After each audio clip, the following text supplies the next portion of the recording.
And then I have a roll that's about that big around, and every time I see a tick, I can dab, it sticks, and I roll it up, and I have a museum of my travels. Yeah. This is a nice walk down memory lane for me.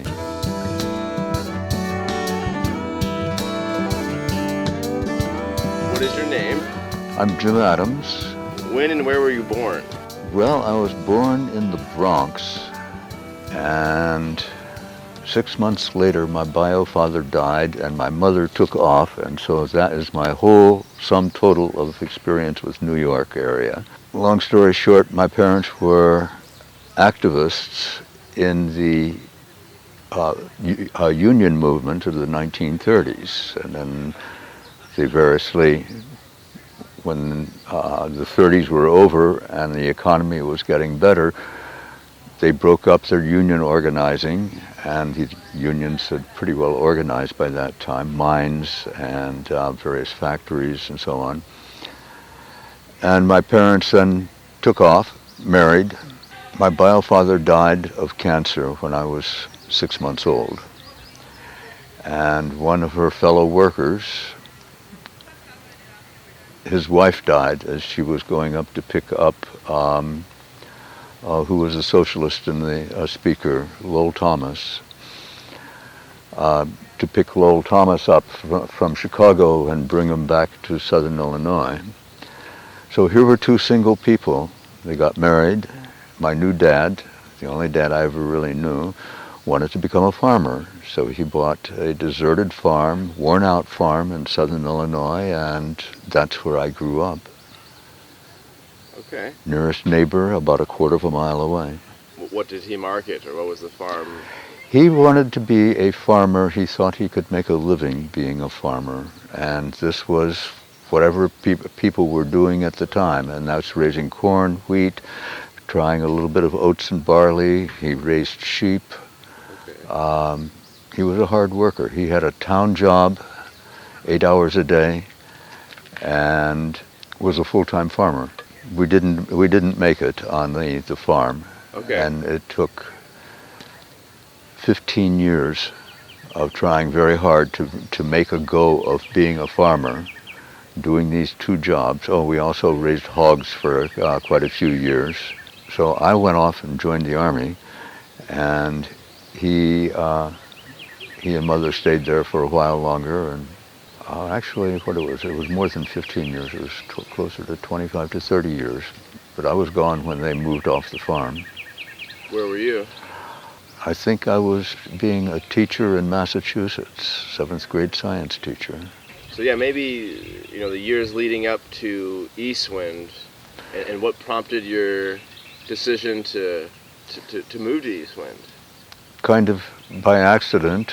Well, I was working on my master's degree in city and regional planning, and I ran into this guy. He was the head of the zoology department in the Southern Illinois University at Edwardsville, and we got to talking, and he told me about this commune out in southwest Missouri that he was thinking of joining.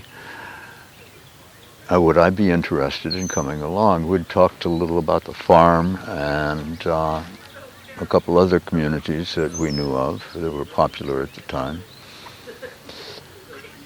And he said he was investigating this commune that's right here. Yeah. And that was Dick Parker for old timers. And he came here, and I came with him. And I walked out there under the ash trees of Raim and looked out over the valley out there, and there it was, a rainbow, shooting stars thrown in for special effects, beauty, an ecological setting, country. It was a normal falling in love. So I came back, and I was here 10 years. Right, you came here in 77 or 78? 77. 77, and you left in 87. Mm-hmm. From what you can remember, and wherever you want to go, but, how was your experience coming here? Did you have certain expectations of what life I had no idea. And I was talking to a woman yesterday. Who's the one? Do you know what the woman's name who made the bagels? Ren. Ren.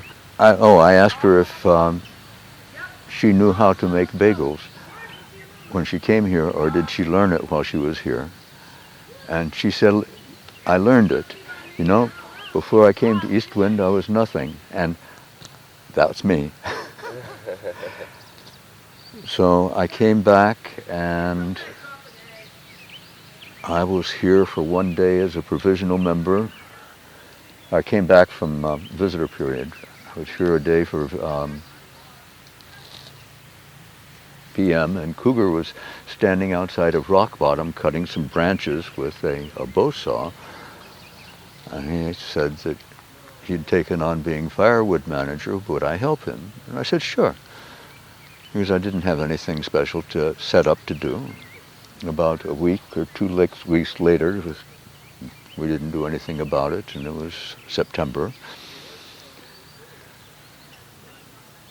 He said, I've got to go visit my parents. I'll be back in a couple of weeks. And, well, he didn't come back. Oh, okay. And I was it. And so I asked Carlos, who had done some things I'd talked with, had done some things out in the world, and I said, do you have any idea what it takes to get firewood? And he said, well, the first thing you have to do is learn to use a chainsaw. And I said, what's a chainsaw? And so he showed me, and took me down and showed me, and I could use the various trucks. You've still got Old Blue sitting up there. Old Blue was one of the trucks that I used to pick up firewood in.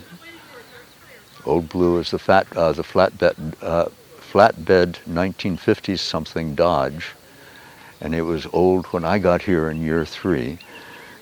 So, Yes, I know you're talking about. Yes, the Dodge. yeah. Some things never change. But anyhow, within 2 or 3 years, I was gathering 10 cords of firewood a year, using mostly visitor labor. Okay. And had 2 chainsaws, put in the stoves, cleaned the stoves, and the list of things like that goes on and on. So you were talking about doing the firewood, and Yeah. you know, Right. kind of I've not an uncommon experience to come here. There's a need, and you try to plug in where you can. Yeah. What? Well, that was minor. I would get somewhere around 5 or 6 hours a week, and then I got visitors. Right. We were tight labor like you are right now. We had housing for 45 to 55, depending on what you call housing. Right. We didn't have, well, we had truck stop, and we had another small shelter further down that's not there anymore. Okay. And I think Lair and Peg stayed there. And I don't know who, and then several others that I don't know who. But anyhow, we had those 2 shelters, and beyond that we had Sunnyside, Fan Shen, and Anaris 1 was being completed when I got here. So we Okay. had housing for about 45 or 50. But we needed labor. We had the same kind of boom and bust on labor and finances that you have now. It goes back and forth. One goes bust and the other is climbing, and just up and down. So we had our boom and bust on that. We were sticking people in the closets, in the hole. We had 3 closets. I was visitor manager for a while. Okay. And I found out about all the odd housing places.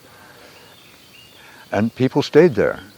They wanted to stay here, and they stayed there. Yeah. Yeah. And Will and I got into a conversation somewhere down the line when I was visitor manager, I'm saying this isn't working. You know, I don't have places to stick people. We're getting too many people. We can't have them camping out.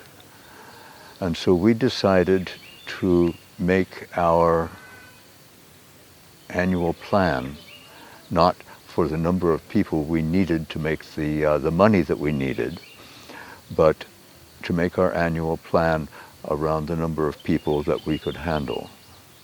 And that meant every person had a single room. We could stick odd people into the closets or the hole. And there was the visitor hut, of course, which now you call what? The man hut. Man hut, that's it. Yeah. And that was a meat, I was told that was a meat drying room at one point, early on. Well, tell me about Will Bayley. Will Bayley, he was a very quiet, very capable man who he could take on being the general manager of Nut Butters. And, well, let's start with Nut Butters. Man up in New York was Alan and some others going to communities type things, found that a man up in New York, friendly to the communities movement, was upgrading his peanut butter thing and getting rid of his old stuff. Was anybody interested? And so he brought it here. Milan went for it, some other people went for it, and we decided to get a nut butter business. We built the building, we brought in the equipment. It was heavily used. The barrel on the roaster, which has to be round because it rides on little pulleys or little wheels as it spins. That's what spins it, is a couple of the little wheels turning against it, and it has to be round so it doesn't go bump, bump, bump, bump all over the place. It was dented. And Hook, our metal shop person, spent days in there with a small sledge going tap, tap, tap, tap, tap, tap, tap, tap, tap, tap, tap, tap, tap, tap, tap, tap, tap, and the dent just went away and it was round. Wow. So, okay, I'm staying off on the side on that. I'm stretcher manager. Okay. I was back up there. Stretcher manager, when I got here, stretchers was a single bit drill press. And they had a long thing that you put the stretcher into and a foot pedal, and you go ka-shunk, chunk, and the bit goes in and a second time, and then it goes up, and you move the stretcher over one click, and you go ka-shunk, shunk. And so for a large one, you do 22 holes, and you turn the stretcher over and do 22 holes back, one at a time. Yeah. Ka-shunk, shunk. So I took on managing it when it was in the stretcher tent, and then Will came to me and said, "Hey, we're getting a gang drill." I said, "Yeah." So, and anyhow, they introduced me to the gang drill, and as stretcher manager, I started doing them, and it didn't work. The problem was I had to rebuild the bed. So you notice in the bed there's this big slot, and underneath there's pieces of angle iron welded in place. It was a solid board when we got it, and that meant sawdust built up in there. Okay. And the other way around it is to take an air hose and go dust.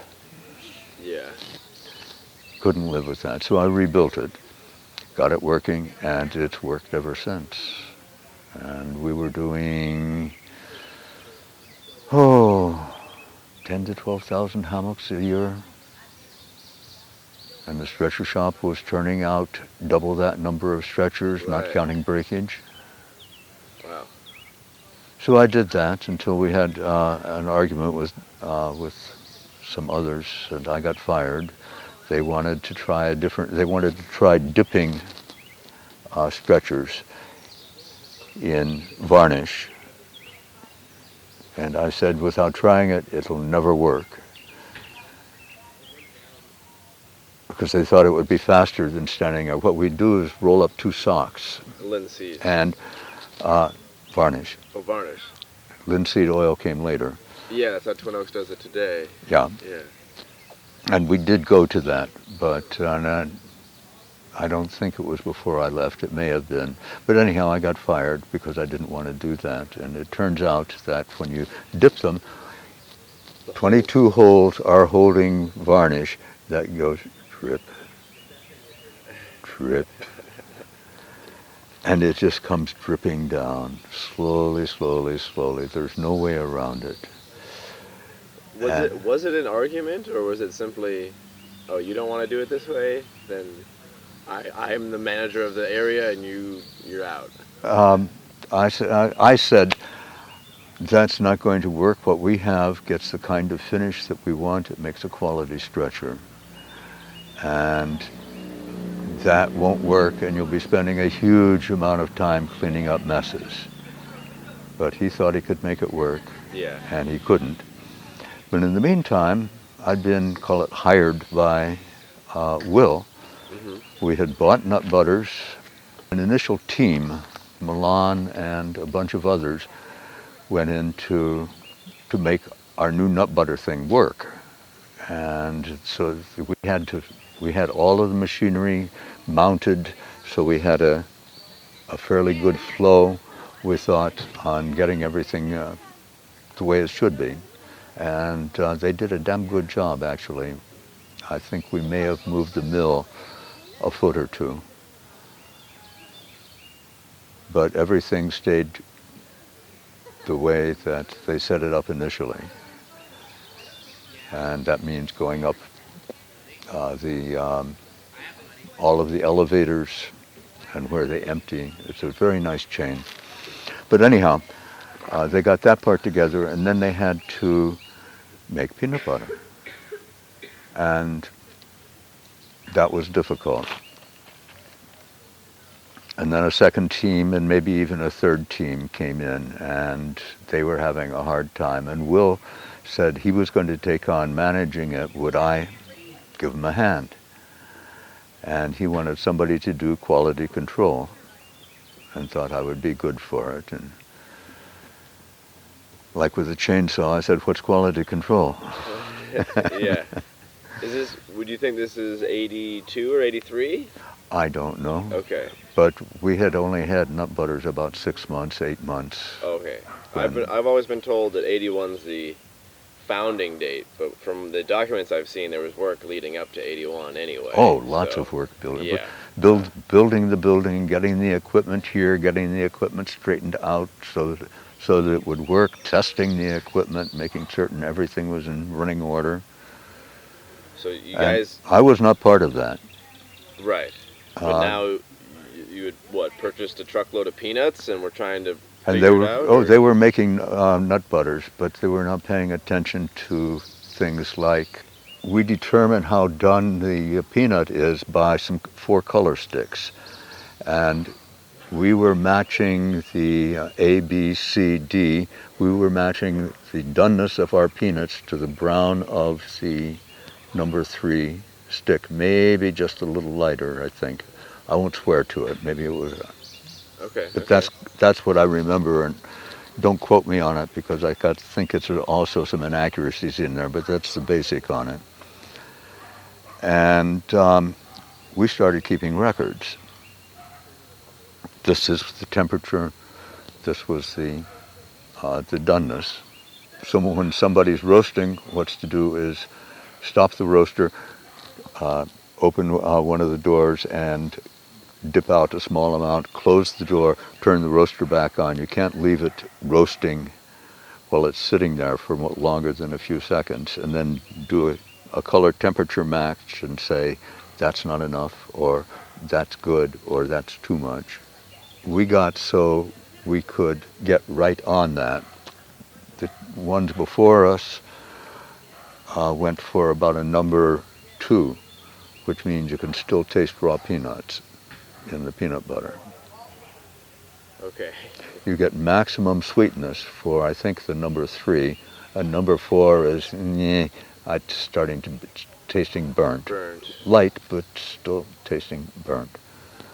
And so we set our color that we wanted, and they still do that.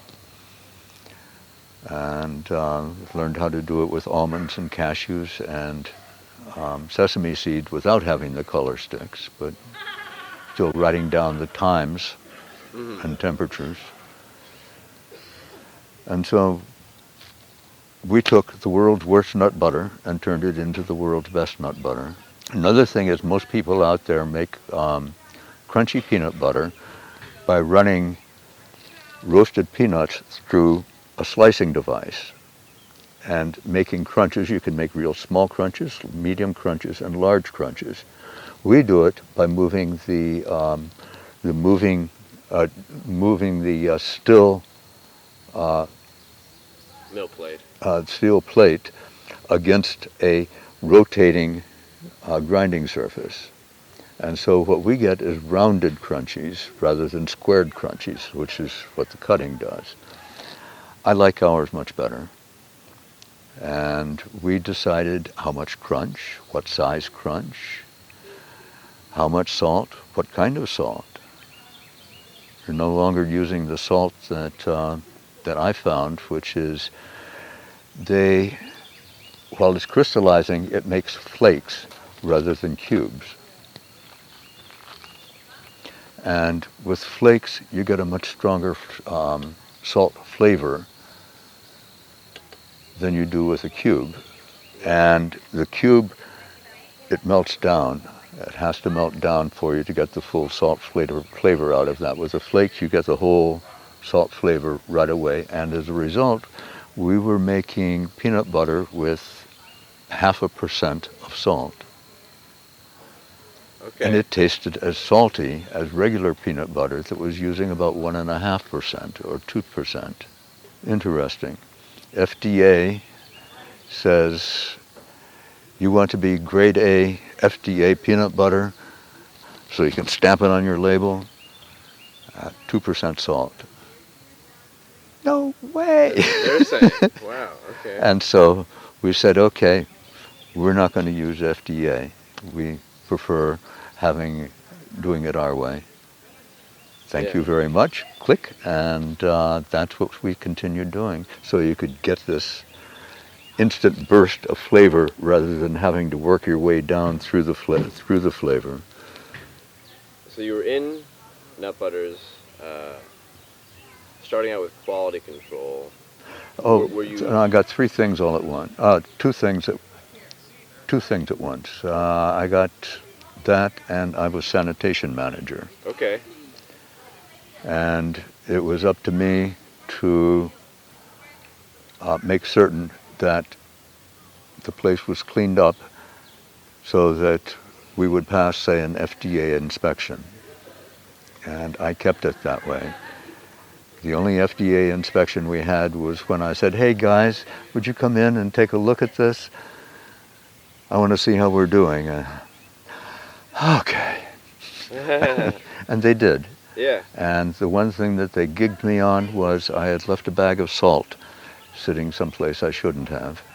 I wanted to yell at them, what the hell are you gigging me for that? I mean, that's so trivial. Yeah. But took a deep breath and said, thank you. Right.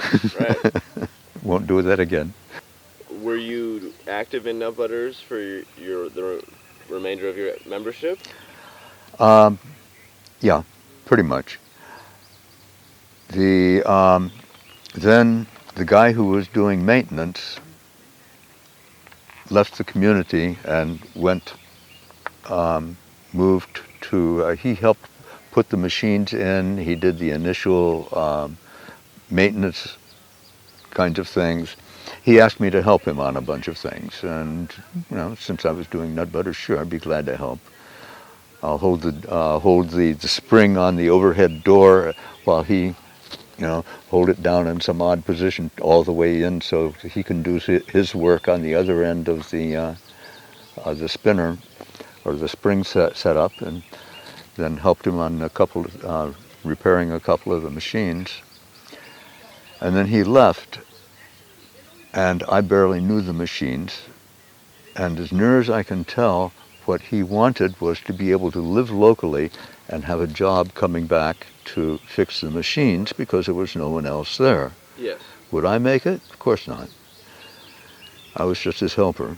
I held things and got an extra wrench, took the extra bolts off, things like that. Yeah.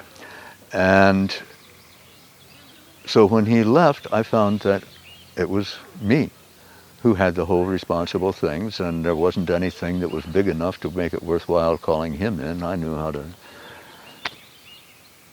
And one thing led to another, and I rebuilt all of the machines that were in the shop, in the factory line. Mm-hmm.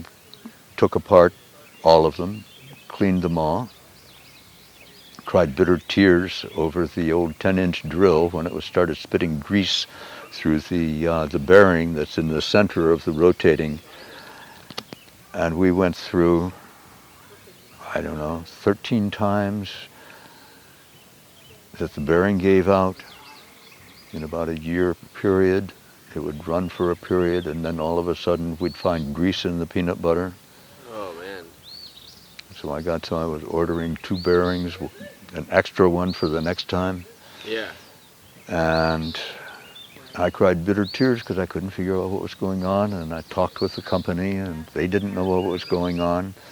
So eventually we got a bigger, and from 10-inch we went up to, what was it you said, 17-inch, 18-inch? 14. 14. I think it's a 14 and a 12. Might be 14 and 10. 14. From a 10 to a 14. And that also increased the speed with which we could grind the peanuts, and that meant it was a lot faster to make a 35-pound tub. And we didn't have to spend as long grinding the butter to feed the bucket lines. Right, right. And it was, I mean, you were primarily doing bulk in those days, or? We were doing bulk, but Will, as he took on sales and marketing, and he hired a bunch of us. Brandon was doing shipping, Shiva, now John up at Columbia was doing labor assigning and coordinating shifts. We all did production. And as sanitation manager, I insisted that 3 or 4 times a year, everybody take on doing a sanitation shift. I want you to know what cleaning up is like, so that when you're doing production, you don't ignore something and leave it for me to clean up, because God damn it, you're making messes Right. that you're not cleaning up, and I have to come around and deal with them. Yeah, that's a consistent. How big? It was a pretty tight crew. Oh, it was a very tight crew. And what percentage of the total number of people at Eastwind would you think were involved like that in nut butters? Was it, Well, 20% there of people was, there, let's see, and Philip.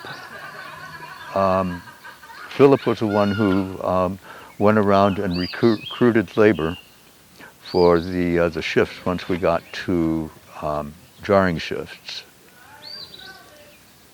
Now, you can't do one this Wednesday. How about Friday? I mean, 2 weeks ago you did Friday shifts. Does that work for this week?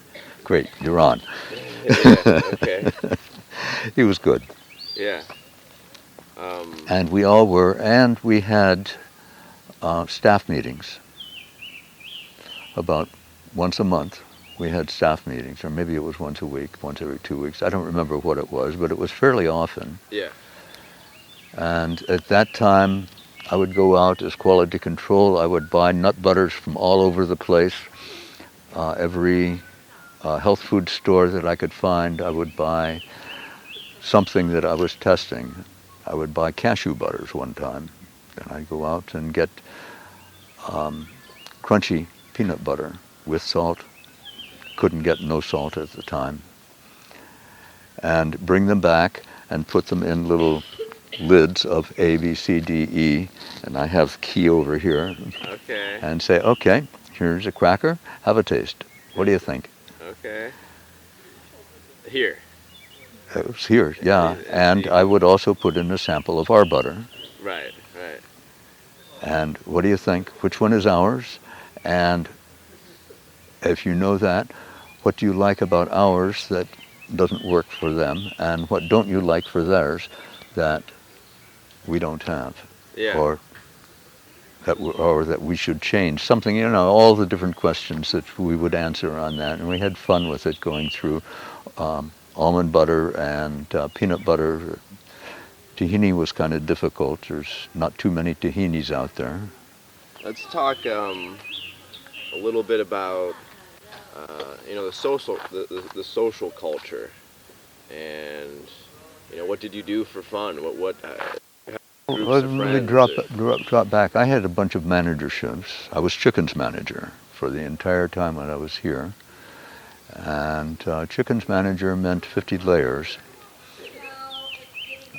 Robbie had started chickens, and he built a chicken house, and he used cardboard and paper for insulation in it to make it a very tight thing. And somehow or other a flame got started when the chicks were still chicks. And I don't know what happened, but anyhow, it just went up in flames. Oh dear. And I think we saved the chicks. But Robbie said, I'm done. And so I put them into a little thing that has boards and stuff put over sawhorses and able to keep them warm somewhat.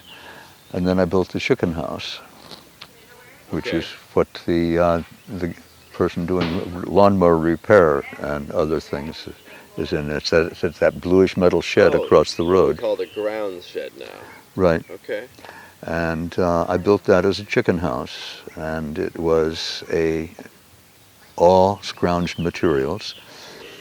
We'd had a tornado in the region sometime before, and it had knocked over some buildings. And so we got, take a wall from a building. The wall was oak on some of these buildings. And so you pound down or pound out the nails, and you have oak boards. We took roofs apart, and that's the tin, what was left after the tornadoes. When a roof is this slant, the tornado comes by, and now there's this flat thing upside down on the ground.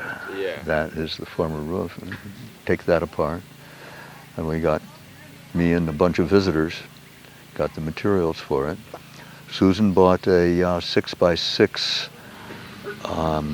6 foot by 6 foot walk-in cooler that she brought home from auction, $50 or something like that. She got it home, and people looked at it and said, no way. That is so old and so rotten, we can't use it. And I said, oh, that'd be great. That was my door for and one wall of the chicken house there. Wow. When you look at it, there's this door with a little window on each side of it. That was the front of the 6 foot walk-in cooler. It was primarily eggs, or layers? Did you do meat chickens? Every third year we slaughtered the flock. And it's because with chickens, they start losing about 5% egg production per year. We had chickens that would lay about 180 eggs a year. At least this is what the catalogs say, which today isn't much. 300 eggs per year is what chickens could do, and in the wild, the wild chickens can lay about 30 eggs. So our selective breeding has run it up. But anyhow, 180 eggs a year, down 10%. Now we're down to 150, and a couple more years it'll be less. And we never really built up with 50 chickens, we never really built up a surplus. And we still had to buy eggs in the off season. Because chickens only lay about, if you control the lighting, which we did, you can get them to lay for about 9 months, maybe 10 months. And then they close down. You clearly you played a lot of different roles in the community. What was your, after living there for some amount of time, you have a vision. What were you working towards? What was your vision? Did you feel like you had a shared vision with other people there? Well, to an extent, we were sort of divided. We had more or less at the time, we had the organization people, and then we had we were the part of the people that was very much about the organization and doing what we can to further the community, particularly economically, and keep track of the economics. And then there were a number of us that referred to the others. We were the others to them, but they were the others to us. Our others were the light and life people. They wanted to give up those plastic hammocks and do what you're doing now, but still bigger. We would make our living from doing things like that, things that were light on the land. Producing food, and whatever else. Handicrafts, yeah. Yeah, and handicrafts, and we had a couple occasionally.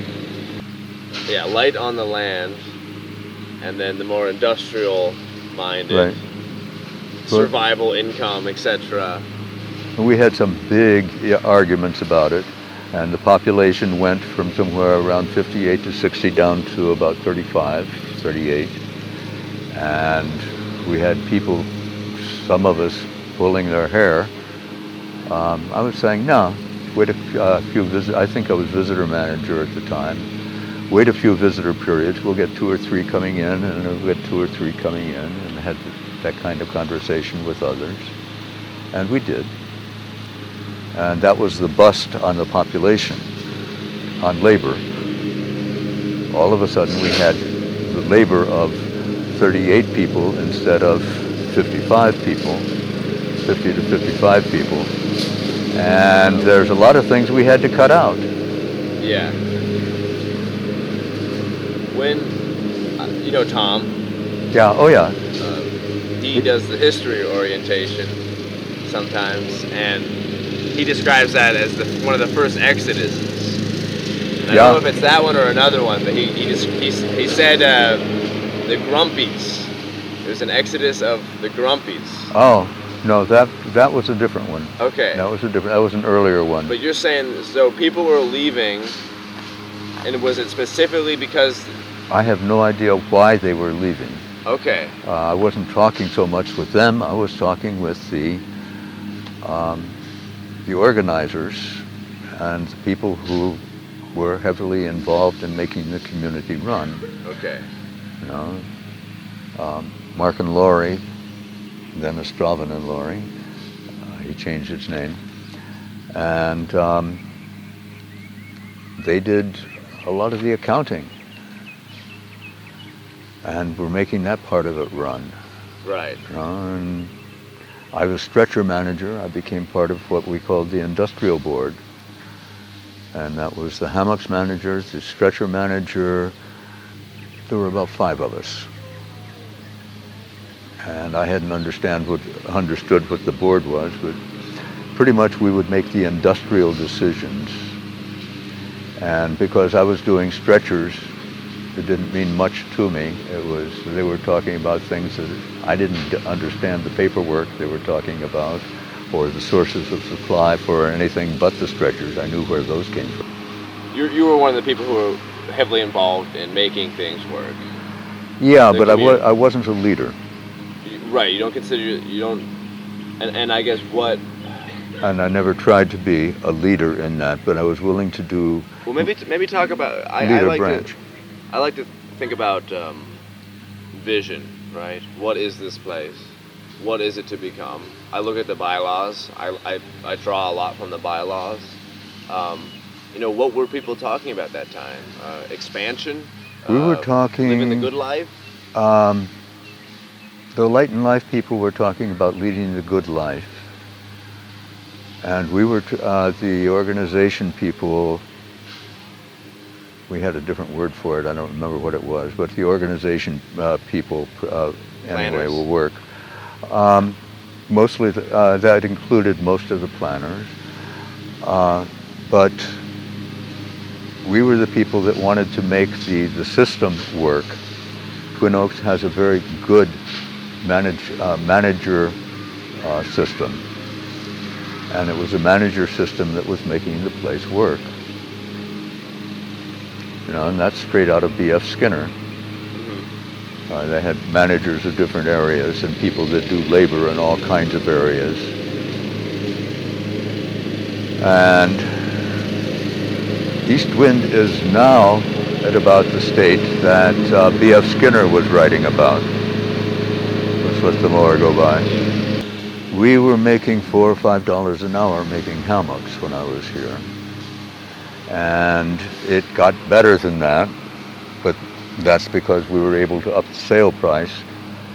But, $7.50 an hour is not all that much. Mm-hmm. You're making $25 an hour. I haven't heard lately, but that sounds about right. Ballpark. In nut butters. In nut butters, Yeah. yes.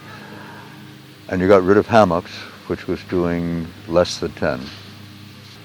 But that's what B.F. Skinner was writing about in his Walden II. People who were upper middle class and could bring in $50,000, $100,000, $200,000 to put into the community. And then because they were in those, they were also workaholics. Yeah. And that's what made B.F. Skinner's dream of being able to build these fancy buildings with all the stainless steel and the modern cafeteria look for the kitchen dining. It takes money to put those together. Right. We got rock bottom. And it's in good shape now compared to what it was when they first built it. Yeah, is that your opinion? It needs repairs. Yeah, But it's in better. it was built, They redid all the footers, I think, uh, at some point.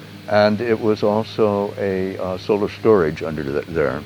There were round creek rocks like this that were stacked up in a pile, and that wall was supposed to be a solar collector. Right. And the air would be pulled by a fan down to the rock pile and blown through the rock pile. It wasn't covered, and the heat from the rock pile would go up and heat the floor of rock bottom.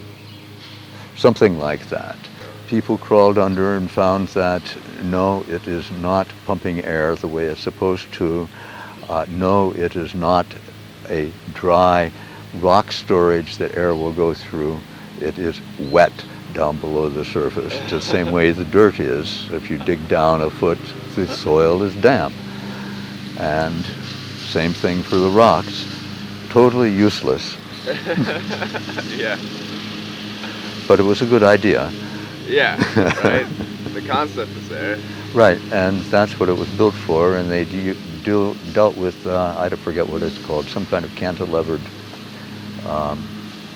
thing that the back end of the kitchen went back under about 5 feet with no supports.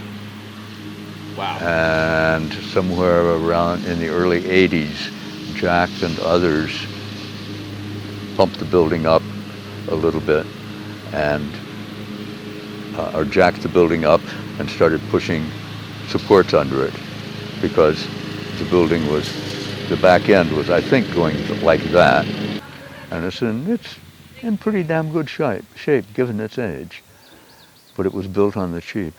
Right. They were built quickly. Building 1 was Sunnyside, Building 2 was Fan Shen, was Rock Bottom, I think, and then Fan Shen. And when I got here in year 3, Anaris 1 was just about built. Okay. That was fantabulous. Yeah, that's a lot. And in Reim, food processing, Foopin is where it is right now. Not quite as big. There was another couple rooms in there, but Foopin was there, and Shiva started making cheese. Now John, but he started making cheese, and first, I think, in both communities for cheesemaking. Oh yeah, okay. And we had what he stacked things in. We got at auction some 1950s refrigerators. Are you familiar with the ones, the big rounded curves on them? Sure. Those. That's what the cheeses were stacked on. Oh wow, okay. In. And a pot within a pot for stirring. 2 of the big pots. Top one had milk in it. Bottom one was sitting on some kind of burner. Okay. And heating the water in itself, which heated the milk. Right, okay. And that was early cheese making. What prompted your decision to leave Eastman? The big thing was we had a big foofara around Yohanan and called in some outside mediators. And it was serious, and then all of a sudden there was a big shuffle, and there were a bunch of people not so much supporting Yohanan. Consider Yohanan as a very high charisma for at least the first 3 months that people know him. And he was like that, but he was also a person who would get in your face and scream at you. He can do that and keep an argument going. Most of us back up when somebody comes up and stands nose to nose and screams, "You fucking fascist!" Okay, that's Well, sorry, you fascist son of a bitch. something like that. Yeah, and like that, and malicious gossip and so on. Yeah. In the kitchen telling visitors about how nasty a couple of the people are. He chased off more members than the membership committees of both communities, East Wind and Twin Oaks. And Twin Oaks had the more severe membership process. Yeah. Not by much. But so there was that, and all of a sudden this group was in charge. What group? The people protesting, those of us who were protesting Yohanan. Oh, okay. And they took over. It was a revolution, and the revolutionaries won. And all of a sudden, a bunch of the, call them responsible people, left. We didn't stand up to Yohanan very well. He chased off Doug and Manette. He chased off Marla. He chased off others. He joined up with Linda, and the two of them had the charisma to pull people together, and all of a sudden, those of us who were trying to run things according to the systems that were set up were no longer able to do that. And so people on a bunch of those systems left. Yeah. Yohanan took shipping manager because there was no one else there. And basically is, all right, you won. now you got to make things work. And he did that for a while, and then did his Yohanan thing, and found an opportunity. He gave it up. But we lost a large number of people right then, of the people who made the systems work. And they got reinvented. The membership system was reinvented. The labor system was reinvented. Yo was generally off on the side, but This might have been in the 90s. At this one point, 86, 87, early 87, somewhere through there, this revolt happened. Yeah. And that formed a group. Light and Life people had a group, but they didn't have the political power to do things. Kat Kinkade was here when you got here? Yeah. And she left during that time? Oh, good question. She left, she was here for 6 years. So when I got here, she was here for about 3 years. And then she went out into the world to try to see what it was like. Can she climb the ladder in a corporation? And the answer was not really. Oh, okay. She could do okay. Yeah. But just being good like she is wasn't enough. She is one of the highest IQ people that I've known. And, I admired her.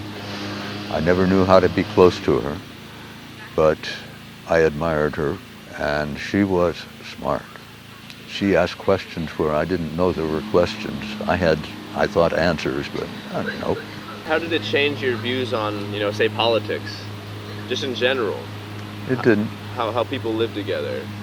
It didn't, because I left here and went to Twin Oaks and stayed 8 years at Twin Oaks. Rainbow came here on labor exchange, and we got together. I happened to be between relationships here at East Wind. I'm not certain how I lucked out, but I had a long-distance relationship for about 7.5 years with a woman in a homestead up there. She came down here, and it turned out that long-distance relationships work. We shouldn't live together. Yeah. Which is too bad, but I lost her, and I had a relationship with Kate, and that lasted for 2.5 years, and I still owe her a couple apologies from that long ago yesteryear. And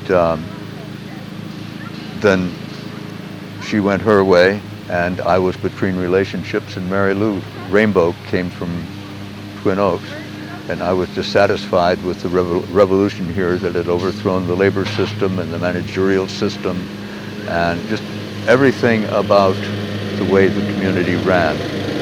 How was the transition after the revolution at East Wind? You moved to Twin Oaks, and what? Well, I came in, and so Rainbow is one of these people that can listen to people. They're rare. They're the ones who make some of the best planners, and she was a planner. And so when I moved to Twin Oaks, I found myself being a planner, the planner consort she teased me with. And we talked a lot. And Velma, who was doing labor at the time, said, "Jim, we need a kitchen manager." And Rainbow said that she would co-manage with me. She would deal with the cooking part if I dealt with taking care of the kitchen part. And so this is how we started out. And then after about 3 months, she decided that she didn't want to be managing the meals and all the rest of the kitchen. So I started doing that. It was the same kind of thing I did at East Wind with all of these things. I just kind of stepped into it, and all of a sudden I was kitchen manager. That includes not just Shankoya, which is the big community kitchen, but includes all of the small kitchens that are scattered around. Somebody else did food ordering. That was fine by me. That's something I didn't want to do. And I took care of the kitchen, made certain that things were working correctly, talked with cooks, had a great time on that. And yeah, I was the longest lasting kitchen manager I think that Twin Oaks has had. Maybe somebody's lasted longer. It was 8 years that I was kitchen manager. Consecutively? No breaks. Wow. Not counting a vacation or two. But 8 years, and I kept the place clean, I kept it operating, and I think I did a very good job on that. And the other thing that Velma asked me about was nobody was doing appliance repair, equipment maintenance they called it, and that's fixing everything from my desk lamp doesn't work. Okay, did you change the bulb? Okay, let me check the wiring, and so on, and on up through going from a 6-burner and a griddle that didn't work too well as the main stove in the kitchen to a 12-burner. I got a used 12-burner from an auction house, and it had been used heavily, like it had buildups like this of gunk down inside where it hadn't been cleaned out. But I found out how to clean it and got it installed in as the main stove in Joncoya, and they have since replaced it and put in a newer one. I took apart a good many of the machines there and made them work, and I liked that. What are your biggest, likes and dislikes when you're at Twin Oaks compared to East Wind? Well, one of the things I like is a labor system. A labor system is something that manages my time. And I find that now that I've left East Wind and Twin Oaks, that I'm not that good at managing my own time without having a to-do list that somebody else hands me. Okay. If I make up my own to-do list, I know what's on it, and that can wait, and pretty soon the things that I haven't done is piled up. Yeah. And so I liked having a labor sheet like that. I married Shayna because she's a manager. At Twin Oaks? Ex-Twin Oaks. She left Twin Oaks, and then I left Twin Oaks, and we married. Okay. And Deborah is the one who ran the wedding ceremony for us. That's great. Where did you get married? We were involved with the equivalent of the organic organization. The Virginia Association of Biological Farmers, which is a way of saying that we include organic, but we are not as a total group. We want people doing healthy food, healthy procedures, communicating with each other how to create healthy food for people and local food. So that includes organic farmers. Okay. And I was vice president, and Shayna was treasurer. And so in there was a dairy farmer who was doing a new style dairying. Don't ask me to describe it, but he did it, and he did it very successfully. And we got married on his farm. 60 or 70 people came through. At that time, before we married, we started being farmers, and we're raising chickens on pasture. And so we took, 30 or 40 of our chickens, and Shayna's stepdad came through and barbecued them on grills on 2 or 3 cut off 55-gallon drums. Uh-huh. And we set up ceremonies for all of the different religious groups and non-religious groups that whoever wanted to have a say in Shayna and I being married. We've moved to a farm that is a small farm, very small, that is right next to Twin Oaks. We are Twin Oaks' closest neighbor. Right. Okay. Yes. Right. And we bought we're low income, and we got something that was in our price range and bought it, and now we have our own place. We got kicked out of a place, a renter place, and Shana said, this is never, ever, ever going to happen again. And so now we have our own place because we're not going to be kicked out of a rental place. It wasn't bad. It was annoying. Yeah. But for her, it was a disaster. Finish out with a couple more things on Twin Oaks. Sure. I got involved in the communities movement. Now, Twin Oaks has a conference site. And I had been kitchen manager for, I got there in September, October. The following spring, somebody asked me, Jim, would you do the kitchen for the men's conference? And the men's conference they were setting up, was what they called softening the stone. And this was a coming together of gay and straight to get the communication going between people. Now this was 88.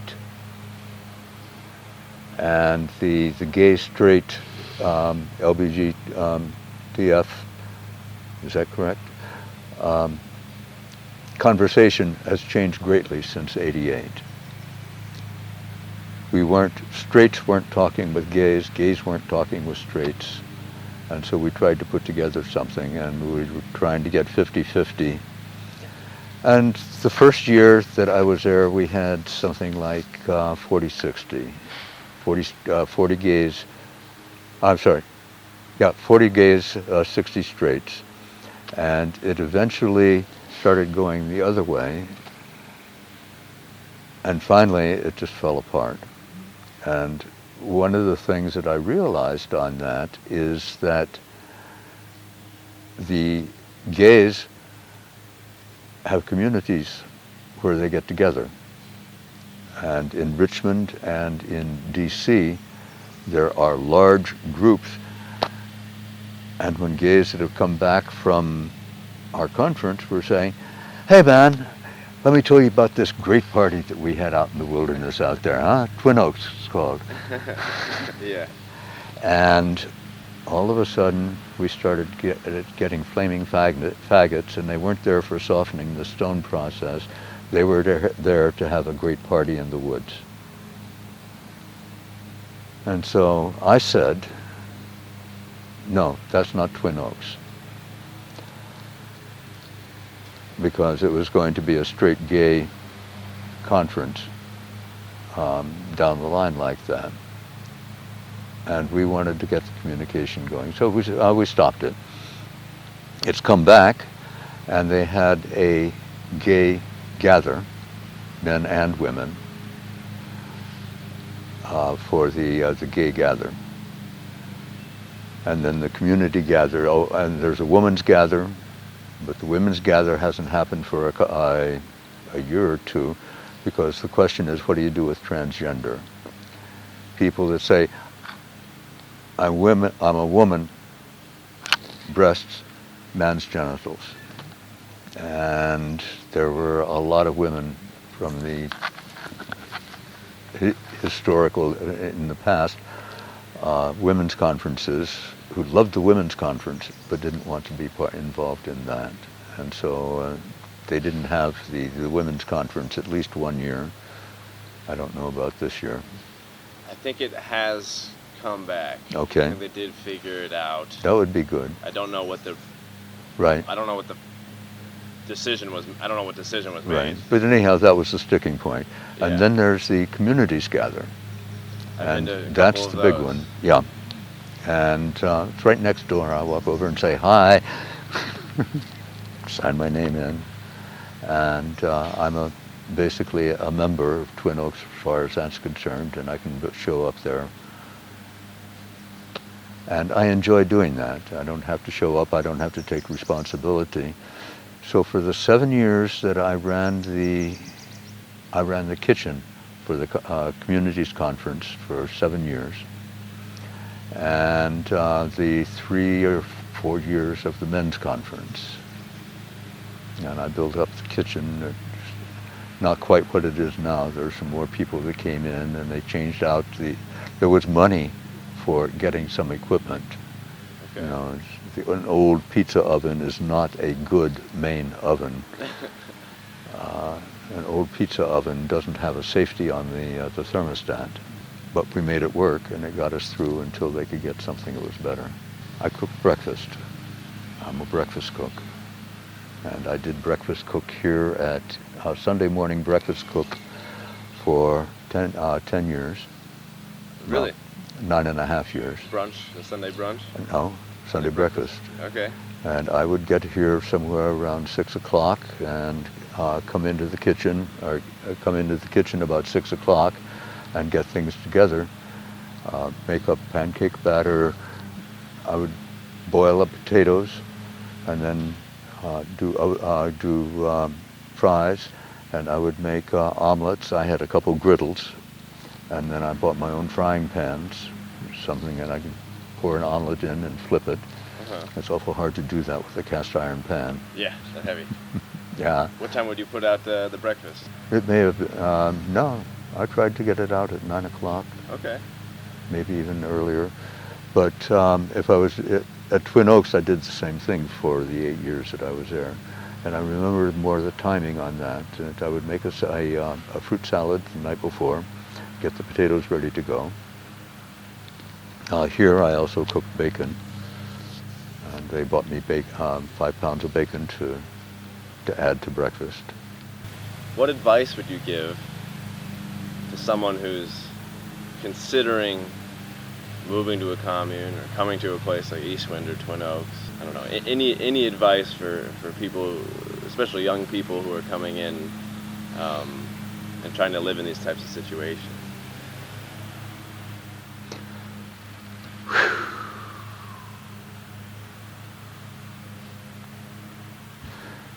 Now, I was visitor manager for 2.5, 3 years, and that meant that I was talking with, at that time, visitors were coming in individually rather than in batches. And towards the end of mine, or maybe Shiva, who came after me, is the one who started batches of visitors rather than individually. And what I would do is tell them this is who and what we are. When we had batches or individuals, I would talk with them. I had 4 different introductory workshops, introductions. One was the labor system. Another one dealt with finance and accounting. And I tried to do one on how we got where we are.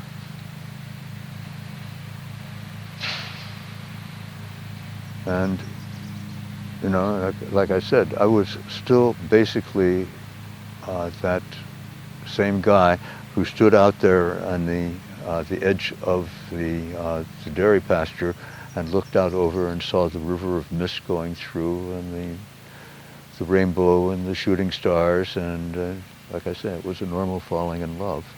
And that's what I was trying to get across to the visitors. And like Kat told me once, don't worry about it. Just work for the community. Work to make the community happen. And at that time, what we were building towards, Twin Oaks had been building towards what B.F. Skinner was saying, and that's a community of 1,000 people. And early East Wind decided, maybe a little big. How about 500? And so there are a lot of us. I like the idea of growing it so that when hard times get here, they're not that hard. You've got a whole community that's pushing. So we could handle a drop of 30, maybe even 40% of the population. But it starts getting real stretchy feeling somewhere in through there. And if it drops much below that, there's problems. And that's something that would be a lot harder to have happen with 500 people. Be a lot more stability. A lot more stability, I think. And we had kibbutzniks who visited, and one of the stories was, 1,200 people from growing from 1,000 to 1,200. I'm against it. I'd just too many people. I couldn't get to know them all. She lived in a 1,000-person commune. Yeah, yeah. So, and here we are at 50, talking about, my God, growing to 70, I wouldn't get to know everybody. Same conversation, yeah, but very different numbers. What, in your opinion, how important is it to know everyone? How can you only have so much time and energy, and you can get some level of closeness with people. You might work with someone and know they're dependable, but at least in your personal experience, do you want to know everyone you live with? Do you want to know do you want to be there for them all the time, or? There are people who do, and I would imagine the woman who was doing the talking, whoever she was, this was a kibbutznik that was talking about it, and he was visiting at the time, and talking about the size of the kibbutzim.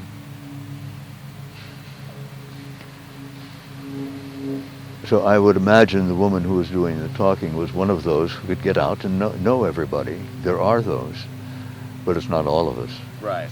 There are currently some recluses in both communities, things that most people that even members barely or almost never see.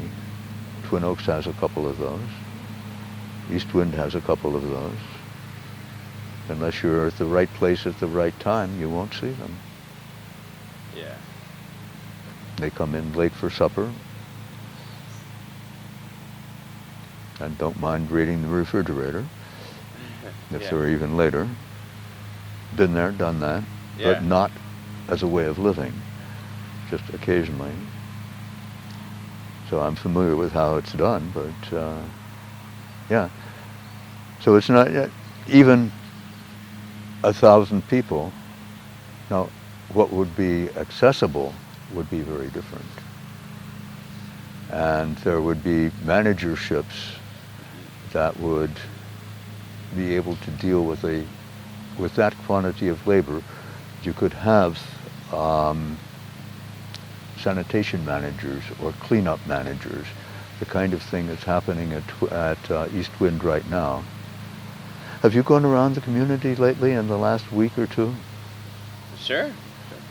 What do you think of the cleanliness of it and the organization? The cleanliness and the organization. The past 6 months have been the cleanest. Yeah. It's incredible. It is, yeah, people are cleaning up the grounds, new things are happening. It is absolutely incredible what people have done. I have never seen it like this. Now, part of it, the kitchen is it's got that new floor in it. Yes, yes. But there's the cleanup that went with it. All of the 5-gallon buckets against the wall are shiny white.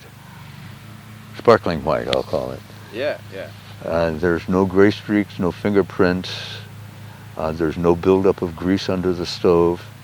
The counters, the serving counter, ditto. I look at the kitchen and it has been redone. There's walking space between the stove and the place that we dump the stuff for the chickens, etc. That was at least 2 feet closer together before. And they just moved the table down some. Yeah. And it's great. There is working space, walking space. Now when I walk through, when somebody's at the stove, I don't have to turn sideways to squeeze by. Right. I can just walk right on through, and the cook doesn't have to squeeze up against the stove to get out of my way, whatever. I have been impressed, last time I was here, what you all did down in the the river field was just a fantastic show. The Robin Hood play, which I loved, and shooting at the targets, where King John won the archery prize, which I think is funny. Yeah. But just being able to put on something like that and build it, you have people down there that are taking almost a bare field and making something out of it now. And this group is just working their butts off, putting together something that is very, very nice. But let's see, the garden shed is straight, clean for a garden shed. Well, yeah, you could dust it, but that's about the worst. I'm about to organize it a bit, actually. It's been organized, and it could be reorganized. Community clothes, which is now in the old garage. Everything is lined up. Deborah says, wait 3 months, and then you'll be walking through piles of clothes. But they've been on it. Someone's been managing the heck out of it. Somebody has been managing it, and whoever's doing laundry is putting things away. It's a small space, so when you're putting things away, you're forcing clothes apart to get that something to squeeze in there. But it's still done well and clean. Then there's the pottery shop, clean. There's the working. When I got here, the kiln was not up. Yeah, and then there's the shop that's next to that, which is what? It's herbs and salves and so on. And tinctures. Clean, organized. It's incredible. The music room, ditto. Foopin is being redone. It has a new floor in it. And who's the woman who's doing the construction on that? I forget. Beckie. Beckie. And Beckie is doing just a fantastic job of doing that. I mean, her craftsmanship it leaves me with my mouth hanging open, because I just went through putting that kind of floor in our house, or getting other people to do it, and I'm still griping at them for the sloppy job they did. And then to see what Beckie did, I wish she'd done her house. You know, she's got those kinds of skills, and it's not just that floor, that's what she does. And you are so lucky to have someone like that. Twin Oaks has a couple people that do the same kinds of thing. McCune, Keenan, Trout. I'm here this is a nice walk down memory lane for me. And I get to see a whole bunch of things. That pretty much covers. I could talk on and on and on and on about things like that. What are you excited for May Day? For May Day, well, one of the reasons that I'm here is this is a nice walk down memory lane for me, and I get to see a whole bunch of things, and then I get to talk with people. I get to talk with people about chickens.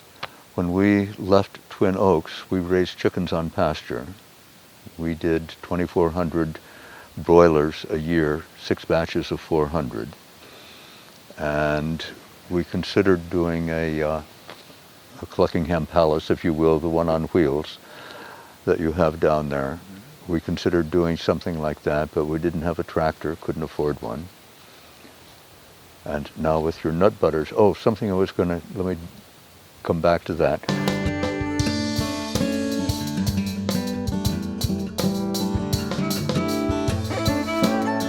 So I have a question. Would you check my back for a tick? Sure. I have a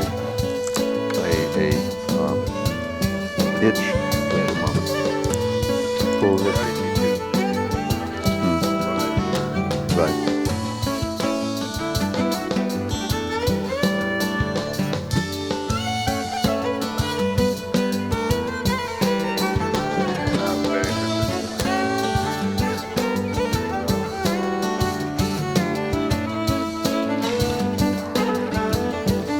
There's another one down in the corner of my shoulder, I think.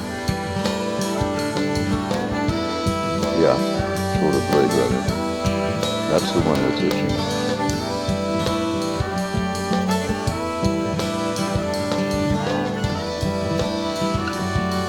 I think, well, there was some that I didn't feel. I'm surprised. Right. Yay. Thank you, thank you.